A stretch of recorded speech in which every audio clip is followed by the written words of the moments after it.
존경하는 국민 여러분, 그리고 해외 동포 여러분, 정세균 국회의장님과 선배 동료 의원 여러분, 이낙연 국무총리와 국무위원 여러분, 바른정당의 원내대표 주호영 의원입니다.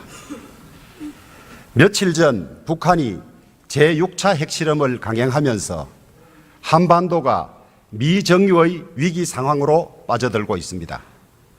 김정은은 2014년 신년사에서 남북 간의 전쟁이 발발하면 핵무기를 사용하겠다고 공식적으로 선언했습니다.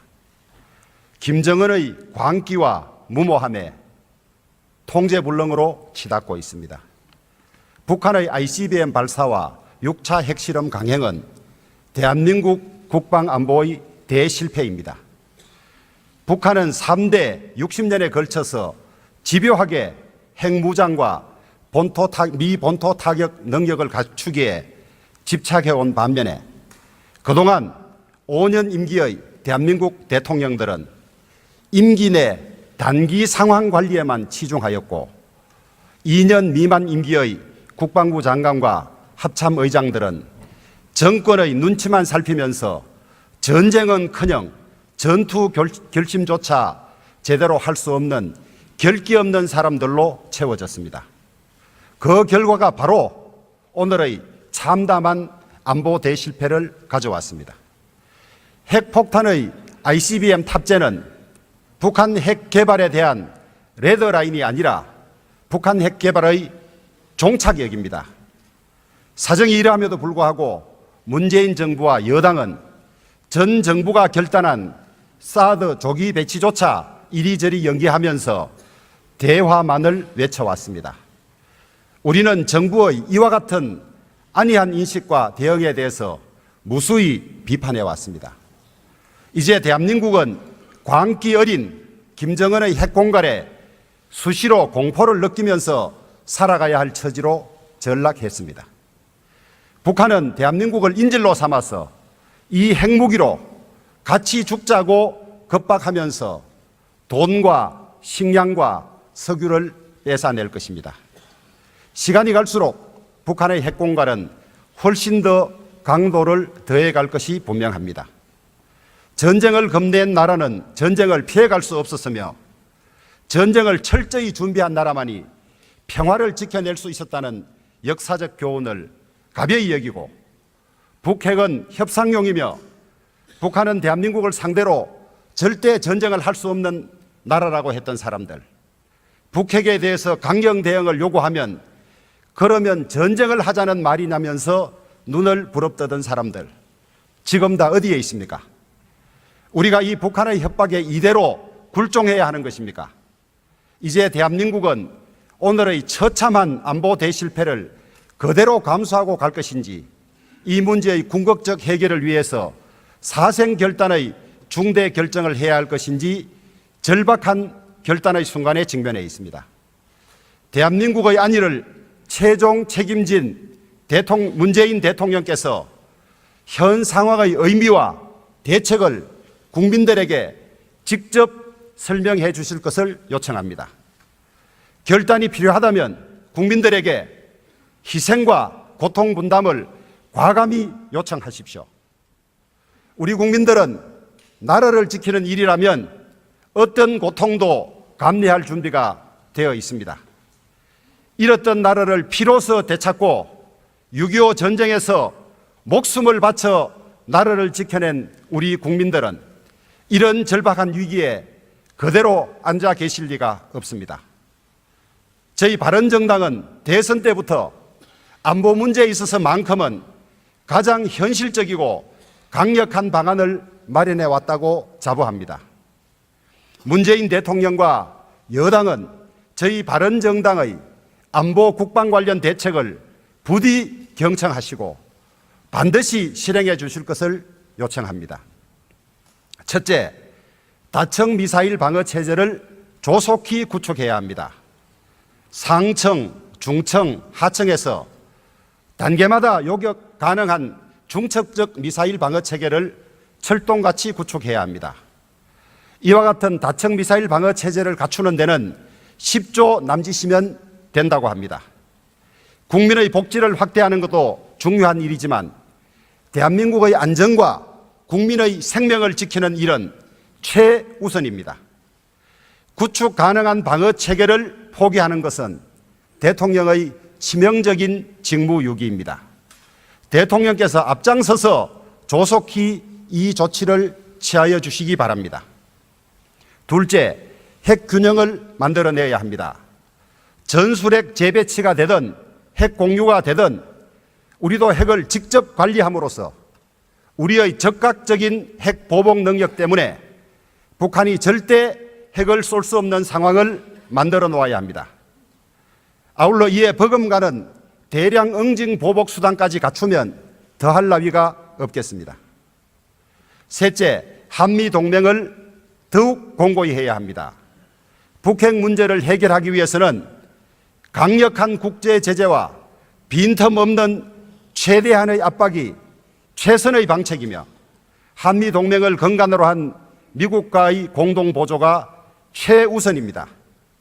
그런데 이 결정적인 시기에 한미 관계가 철석 같지 않은 징후들이 여러 곳에서 드러나고 있습니다. 미국의 도움 없이 북핵 해결은 불가능하며 미국과의 엇박자 대북 정책은 북한이 바라는 통미봉담의 결과를 북한에 선물할 것입니다.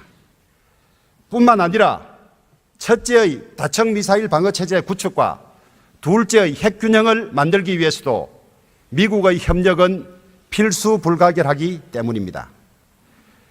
그런데 시간이 얼마 남지 않았습니다. 해리 해리스 미 태평양 사령관의 예측에 의하면 북한의 핵미사일 실전 배치에는 1년 정도의 시간밖에 남아있지 않습니다. 북한의 핵미사일 실전 배치는 김정은이 틈만 나면 되뇌이는 통일대전, 즉 한반도 적화 통일의 첫 시나리오의 첫 단계가 완성되는 것입니다. 뿐만 아니라 성동격서로 의표를 찌르는 북한의 대담한 기습적 국지 도발 가능성에 대해서도 이 자리에 함께한 국방장관께서 사전에 철저히 대비해 주실 것을 촉구합니다. 문재인 대통령의 여야정 안보협의체 구성 제안에 대해서는 이미 지난 2월 이 자리에서 여야 안보정책 공동위원회 구성을 제안한 바가 있는 저로서는 늦었지만은 적극 찬성하고 환영합니다. 존경하는 국민 여러분, 문재인 정부는 박근혜 정부의 헌정 파괴에 대해 적폐청산을 앞세운 촛불 민심으로 탄생했습니다. 저 자신은 나라다운 나라를 만들겠다, 모든 국민들의 대통령이 되고 싶다는 문재인 대통령에게 상당한 기대를 걸었던 것이 사실입니다. 그러나 겨우 4개월이 지난 지금 저는 기대를 서서히 접으려고 합니다. 문재인 대통령은 지난 정부의 실정에 대한 반사이익으로 또 잘 연출된 소통으로 그리고 너도 나도 수혜자가 되리라는 기대에 부풀게 하는 복지 풍년으로 높은 지지율을 구가하고 있습니다. 하지만 현재의 지지율이 아무리 높다 해도 이는 신기루일 뿐입니다. 하루아침에도 폭락할 수 있는 것이 민심입니다. 역대 모든 정부의 지지율은 취임 초에는 높고 임기 말에는 낮아지는 예외 없는 현상을 보였습니다. 겸손이 필요합니다. 문재인 정부의 실패는 대한민국의 실패이고 대한민국 국민의 실패이기 때문입니다. 부디 이 정부가 성공하기를 바라는 간절한 마음을 담아서 몇 가지 고언을 드리고자 합니다. 가장 먼저 인사 실패 문제를 지적하지 않을 수가 없습니다. 대통령께서는 후보 시절에 인사 배제 5대 원칙을 천명하고 인사 추천 실명제까지 도입하겠다고 공약하셨습니다. 김진표 국정자문위원장도 인사청문회 제도가 시작된 2005년 이후의 위장 전입, 세계적인 논문 표절 기준을 도입한 2007년 이후의 논문 표절에 대해서는 어떠한 사유로도 용서하지 않겠다고 했습니다. 그런데 그 결과가 어떠합니까? 이 원칙을 위반한 경우를 일일이 숫자로 열거하기도 민망할 지경입니다. 이 자리에 계신 국무총리를 포함한 22분의 장관들 중에서 여기에서 자유로운 분이 과연 몇 분입니까? 고위공직 후보자 중에서 중도에 낙마한 사람이 5명이고 청문 보고서가 채택되지 못한 사람도 5명이나 됩니다. 청문 보고서가 채택되었지만은 사퇴했어야 마땅한 후보들도 한둘이 아닙니다. 또 코드 인사, 연줄 인사는 왜 그리 많은 것입니까? 40년 만에 검찰 출신 기용으로 파격 인사를 한 관세청장도 알고 보니 대통령의 고등학교 후배이고 노무현 참여정부 청와대 출신이었습니다. 법제처장도 아무런 공직 경험이 없는 변호사로서 대통령이 몸담았던 법무법인 소속이었습니다. 이분들이 이런 인연이 없었다면 어떻게 발탁이 되었겠습니까? 4강 대사들도 마찬가지입니다. 그 어느 때보다도 외교적 역량과 능력이 필요한 시점임에도 불구하고 캠퍼 출신으로 채워졌습니다. 모두 외교관 경험이 없거나 거의 없는 비전문가들입니다. 심히 우려됩니다. 문재인 대통령의 인사를 보면서 저는 중국의 손문 선생이 천하는 황제 개인의 것이 아니라 천하 만민 모두의 것이라는 천하위공을 떠올렸습니다.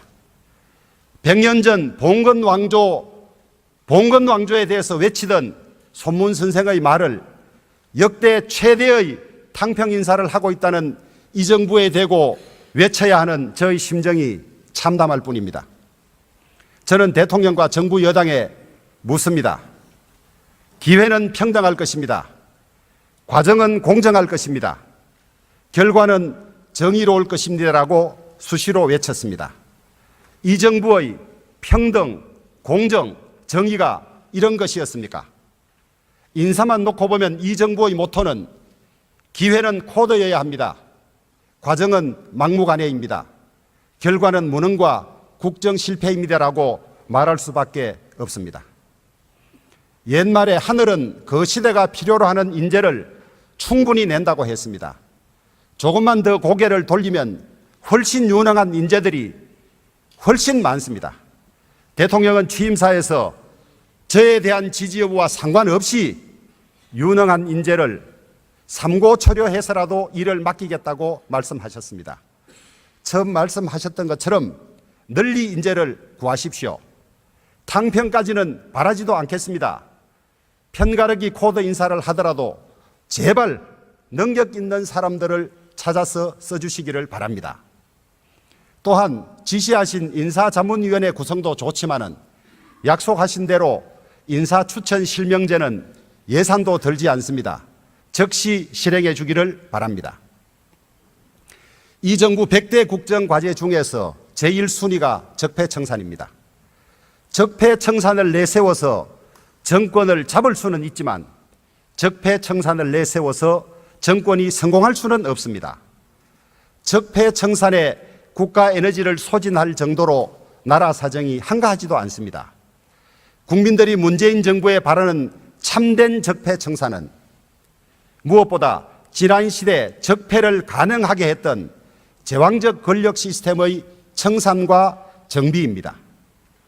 그러므로 적폐청산은 이 제왕적 권력 시스템을 물려받은 문재인 정부가 자기 자신의 권력을 스스로 쳐내는 것에서 시작하여야 합니다. 적폐 프레임은 낡은 보수 진영이 정략적 공격을 위해서 사용하던 종북 프레임과 하등 다를 바가 없습니다. 진실로 바라건대 마음에 새겨 넣은 분노와 원한이 있다면 그 블랙리스트를 이제는 활활 태워 없앨 것을 부탁합니다. 존경하는 국민 여러분, 최고의 헌법 해석기관인 헌법재판소장은 가장 중립적이고 가장 보편적인 분이 지명되어야 합니다.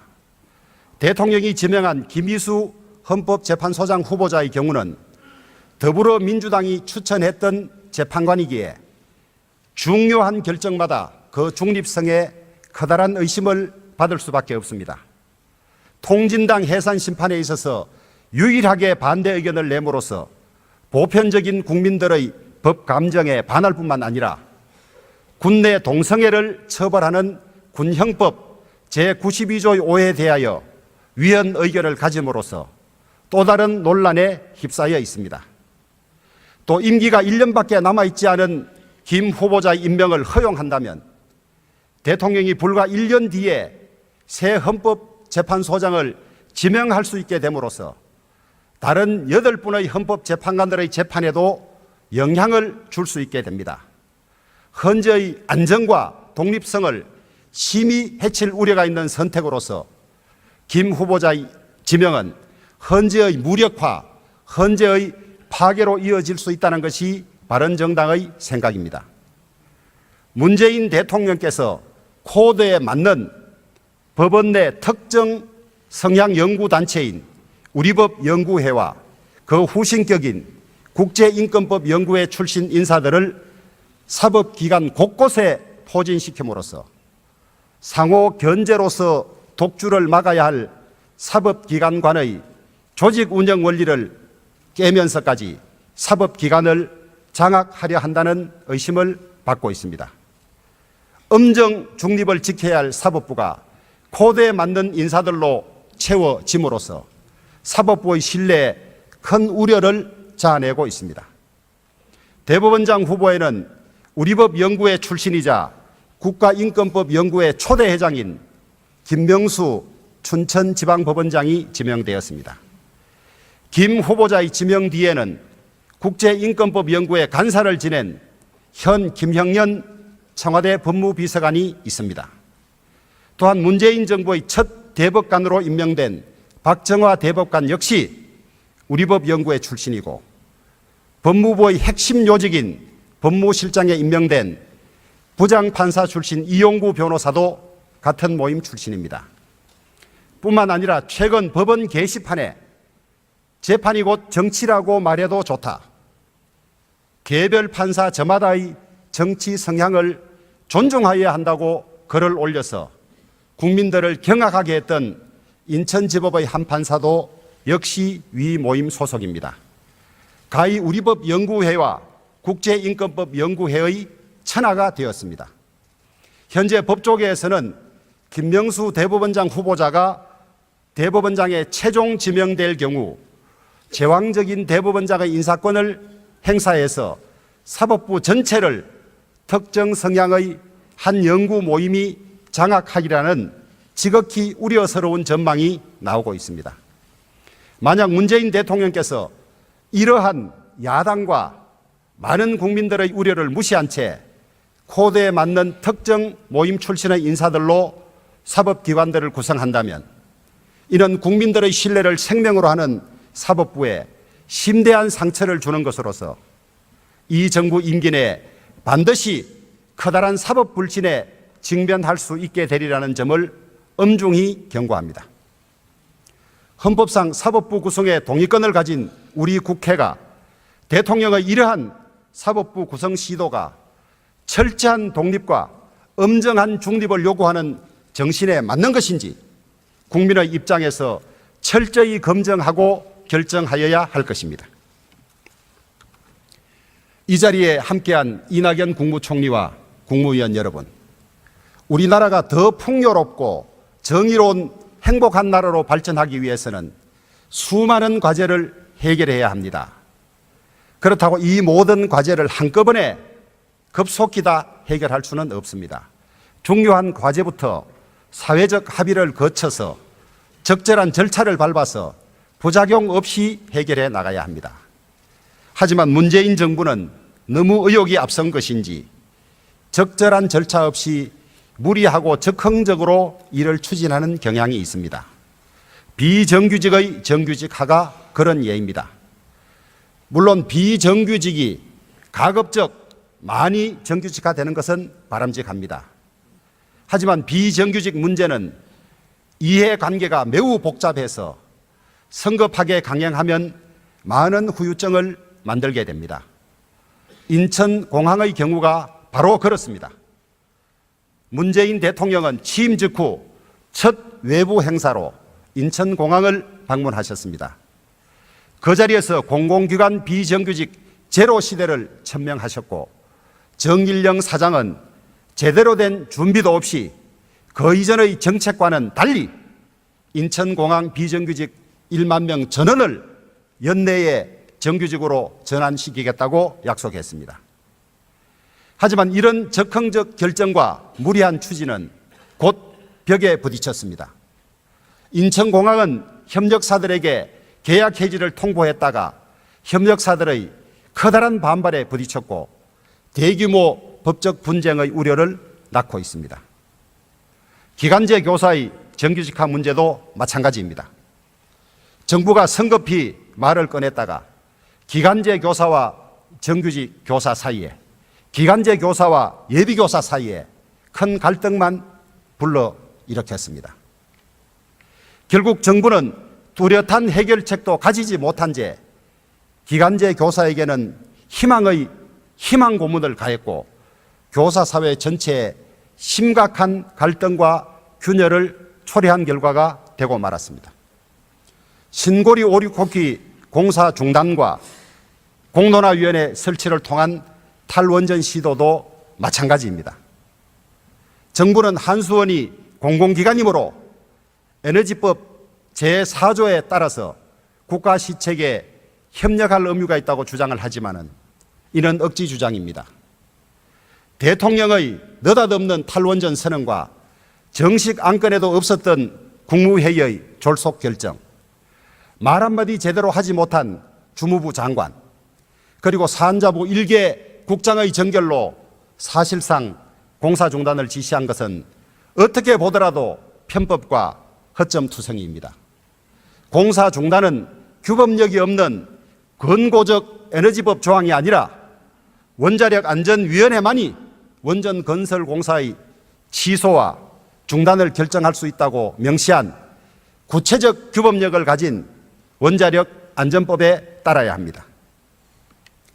이제라도 위 세 가지 사안은 다시 적법 절차를 거쳐서 정교하게 결정하여야 하며 앞으로 적법 절차를 무시한 서리건 정책 남발은 중지되어야 합니다. 존경하는 국민 여러분, 문재인 정부는 공공일자리 창출 81만 개, 공공기관 비정규직의 정규직화, 사상 최대 16.4%의 최저임금 인상, 소위 문재인 케어로 불리는 건강보험 보장성 강화 정책 등을 발표하면서 연일 국민들의 환호를 받고 있습니다. 아마 앞으로도 더 많은 일자리, 복지 관련 정책이 발표될 것으로 예상됩니다. 겉으로만 보면 그야말로 장밋빛 미래입니다. 하지만은 내막을 들여다보면 오늘은 잔치, 내일은 빚잔치입니다. 사실 많은 국민들께서는 문재인 정부의 일자리, 복지 강화 정책을 환영하면서도 속으로는 과연 이것이 가능하겠냐고 걱정하시는 분이 많습니다. 그 걱정이 맞습니다. 정부는 100대 국정과제에 178조 원의 재원이 소요되고 이에 대한 재원 대책이 마련되어 있다고 주장하고 있습니다. 100대 국정과제 실제로 소요될 예산은 적게는 260조에서 많게는 무려 350조에 달한다는 추계까지 나오고 있는 실정입니다. 뿐만 아니라 그 재원 조달 계획은 대선 후보 때 다르고 100대 국정과제 발표 때 다르고 또 올해 예산안에서 또 다릅니다. 한마디로 짜맞추기 계획에 불과한 것이 드러났습니다.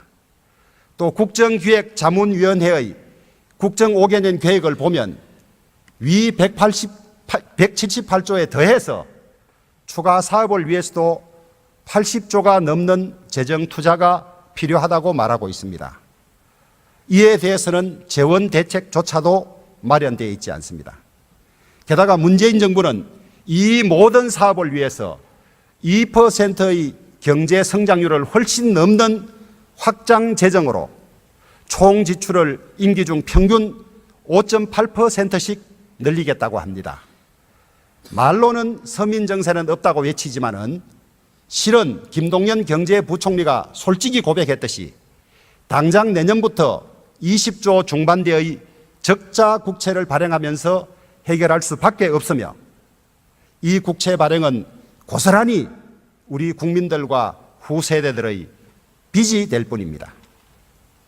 포퓰리즘은 늘 국민의 이름으로 행해지지만은 그 끝은 국민들의 고통과 몰락입니다.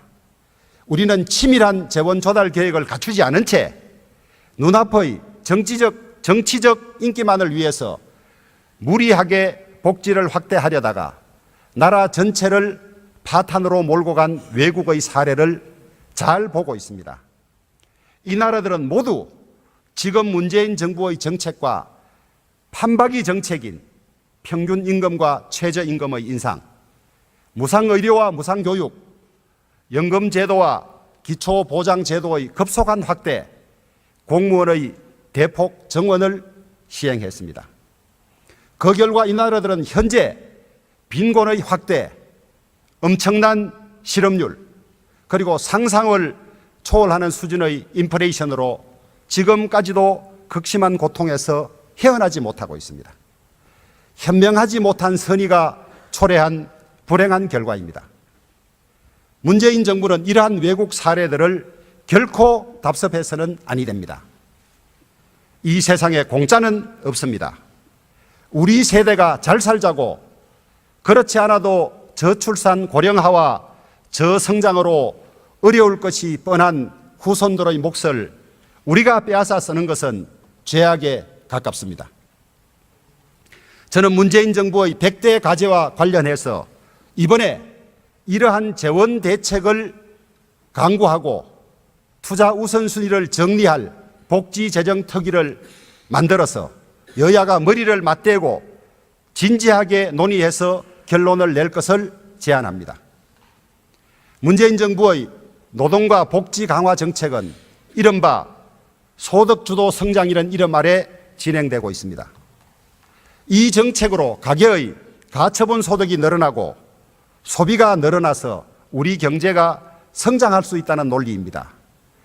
복지를 늘리면 성장이 이루어진다는 것은 전혀 검증되지 않은 허황된 주장입니다. 진보 진영 내부에서조차도 비판이 나오는 걸로 알고 있습니다. 전 국민의 생계가 달린 국가 경제가 검증되지 않은 이론의 시험장이 될 수는 결코 없습니다. 소득주도 성장은 부채주도 성장이고 결국은 성장 잠재력의 파괴로 끝나게 될 것이 명약관화합니다. 대기업과 부자들에게 법인세와 소득세를 매년 5, 6조 원씩 더 물린다고 해서 해결되지 않습니다. 5년도 가지 못할 죽음의 처방전입니다. 우리 경제는 혁신주도 성장해야 합니다. 김대중, 노무현, 이명박, 박근혜 정부의 19년간 경제 성장률은 5년마다 1%포인트씩 하락했습니다. 이 저성장 추세에서 벗어나는 길은 오직 우리 경제의 혁신뿐입니다. 오늘날 미국, 중국, 독일의 경제적 번영은 그들이 혁신 성장의 길로 달려왔기 때문에 가능한 일입니다. 반면에 4차 산업혁명을 힘차게 이끌겠다는 문재인 정부의 4차 산업혁명 준비는 말만 무성할 뿐 내실은 거의 보이지 않습니다. 내년 정부의 연구개발 사업 예산은 올해보다 겨우 0.9% 증가한 19.6조 원으로 편성되었습니다. 문재인 정부의 내년 경제 성장률 전망치가 4.5%인 것을 감안하면 이 금액은 오히려 올해보다도 줄어든 것입니다. 정부가 새로운 산업혁명을 제대로 준비하지 못한다면 민간 차원의 준비라도 적극 지원해야 할 것입니다. 하지만 정부는 여기에서도 역주행해서 현재 연구개발에 대한 세액 공제율 1 내지 3%를 1%씩 더 낮출 계획이라고 합니다. 조사에 의하면 이러한 세제 개편으로 향후 연구 개발 투자와 연구원들의 채용을 축소할 것이라고 답변한 기업이 무려 86%나 달했습니다. 과연 이 정부가 혁신 경제에 대해서 기본적인 이해라도 하고 있는 것인지, 대한민국의 미래 성장을 이끌어낼 능력이 있는 것인지 의심하지 않을 수 없습니다. 거듭 말씀드립니다. 검증되지도 않고 시험 삼아서 해보는 소득주도 성장에 아까운 재원을 낭비해서는 안 됩니다. 공공부문 일자리를 만드는데도 그렇게 많은 세금을 낭비해서는 안 됩니다. 미래 세대에 대한 세금 폭탄일 뿐입니다. 정부는 세금을 공무원 늘리는 데 쓰지 말고 4차 산업혁명의 기수들에게, 또 창업을 하려는 청년들에게, 도약의 마중물을 기다리는 중소, 중견기업인들에게 써야 합니다. 짧게 말씀드리겠습니다. 지금 국회에서는 30년 만에 개헌특위가 구성되어 가동되고 있습니다. 개헌의 호기는 자주 오지 않습니다. 각 정파는 당리당략을 떠나서 이번 기회에 꼭 개헌을 이루어야 한다는 절박함으로 최선을 다해서 양보하고 타협하고 결단해야 합니다. 국회 정세균 국회의장과 선후배 동료 의원 여러분, 최근 더불어민주당에서 국회 선진화법을 개정해야 한다는 주장이 나오고 있습니다. 그러나 야당 시절 그렇게 개정에 반대하다가 여당이 되자 태도를 바꾸어서 적극 추진하는 모습은 솔직히 말해서 보기 좋지 않습니다. 저는 처음부터 꾸준히 국회 선진화법 조항이 위헌이라는 소신을 가지고 있었기 때문에 개정 과정에서도 적극 반대했습니다마는 2015년에는 제 이름으로 헌법재판소에 권한쟁의 심판까지 요청한 사실이 있었습니다. 비록 받아들여지지는 않았지만은 두 분의 재판관께서 본회의에서 표결할 의원 괴계인의 권한을 침해해서 위헌이라는 의견을 받아내었습니다. 하지만 저는 당장 이 법의 개정과 시행에는 반대합니다. 게임의 규칙은 유불리를 알 수 없을 때 공정하게 정해야 합니다. 개정 논의를 한다면 이번에 개정을 하고 다음 국회인 21대부터 시행을 해야 합니다. 이제는 유불리를 떠나서 유불리에 따라서 말이 바뀌는 그때 달러의 악순환을 여나 야나 모두 벗어나야 합니다. 정권이 바뀔 때마다 권력이 방송을 장악하려는 시도로 늘 시끄러웠습니다. 방송법 개정 문제와 김장겸 MBC 사장에 대한 체포영장 발부 문제에서 보는 것처럼 문재인 정부 아래서도 방송 장악 시도는 여전히 그치지 않고 있습니다. 현재 국회에 계류 중인 방송법 개정안은 방송의 공공성과 독립성을 지속적으로 보장하기 위해서 이 자리에 계신 민주당 의원 전원과 국민의당, 정의당 의원 162분이 공동으로 발의한 법안입니다. 그런데 대통령의 언급 하나로 민주당이 개정안에 소극적으로 임하고 있습니다. 이 역시 자기 모순의 부끄러운 일입니다. 말로는 방송법 개정안 추진에 변동이 없다고 하면서도 내심으로는 개정을 꺼려서 미적거린다는 오해를 받습니다. 즉시 조기 통과를 약속하시기 바랍니다. 그래야만 방송 장악 시도로 국회를 보이콧하는 자유한국당도 설득할 수 있고 파행으로 치닫는 정기국회도 원만하게 운영될 것입니다. 문재인 대통령께서도 여야의 합의를 존중하시고 방송의 공공성과 독립성에 대한 시비를 지금부터 끊어질 수 있도록 약속을 지켜주시기 바랍니다. 집권 세력의 방송 장악은 이제 민주공화국이라는 우리 대한민국에서는 영원히 서로가 종식시켜야 할 적폐 중의 적폐입니다.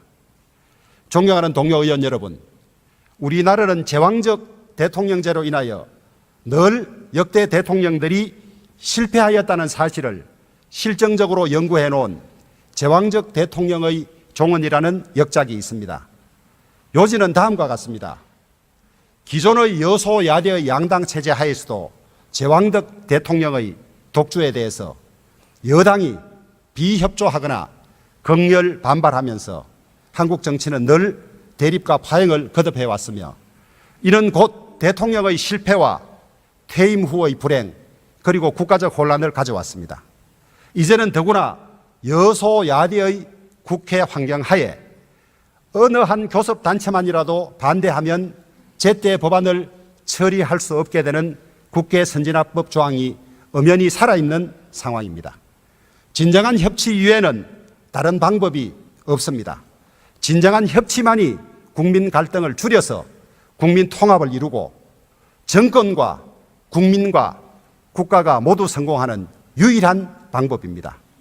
그것은 결코 어렵지 않습니다. 결정과 권력의 공유입니다. 권력은 움켜질수록 빠져나가는 모래알과 같고 나눌수록 커지고 공고해지는 영리가 있다고 합니다. 자신을 죽이려 한 위진까지도 등용했던 당태종의 정관의 치, 자신을 엄해했던 사람들을 장관으로 임명해서 대성공을 이룬 링컨의 라이벌 내각 등은 모두 역사에 남을 정도로 크게 성공했습니다. 문재인 대통령과 여당의 코페르니쿠스적인 인식 전환을 기대합니다. 청와대는 늘 시스템이 있다고 주장하지만 제왕적 대통령 하에서는 시간이 갈수록 대통령에게 권한이 집중될 수밖에 없습니다. 만기 칠남의 권력 집중은 반드시 독선과 실패를 가져옵니다. 공무원들은 임명권자가 무서워서 제대로 말을 하지 못합니다. 야당의 고언은 야당이니까 늘 그러려니 하면서 흘려듣습니다. 성공한 정권에는 반드시 눈을 부릅뜨고 민심을 전하면서 지건한 여당이 있었다는 사실을 잊지 말아 주시기 바랍니다. 존경하는 국민 여러분, 그리고 이 자리에 계신 선후배 동료 국회의원과 이낙연 국무총리를 비롯한 국무위원과 공직자 여러분, 지난 8월 29일은 대한제국이 일제 국권을 빼앗긴 경술국치 107주년이 되는 날이었습니다. 경술국치 이후 이 나라 이민족이 얼마나 많은 고난과 핍박과 희생을 감내해 왔으며 얼마나 많은 피눈물을 흘렸습니까? 역사를 잊은 민족에게 역사는 반드시 보복한다고 합니다. 그 당시 지도자들의 잘못된 상황 인식과 무사한 일, 무능과 탐욕, 분열과 정쟁을 지금의 우리는 우리도 모르면서 되풀이하고 있지는 않습니까? 가슴이 서늘해짐을 느낍니다. 국가의 흥망 앞에 여야가 있을 수 없습니다. 정확한 상황 인식과 정확한 역사 인식과 상황 판단, 단합과 협치, 멸사봉건과 헌신으로 우리 다 함께 이 국가적 위기를 극복해 나가십시다. 경청해 주셔서 감사합니다.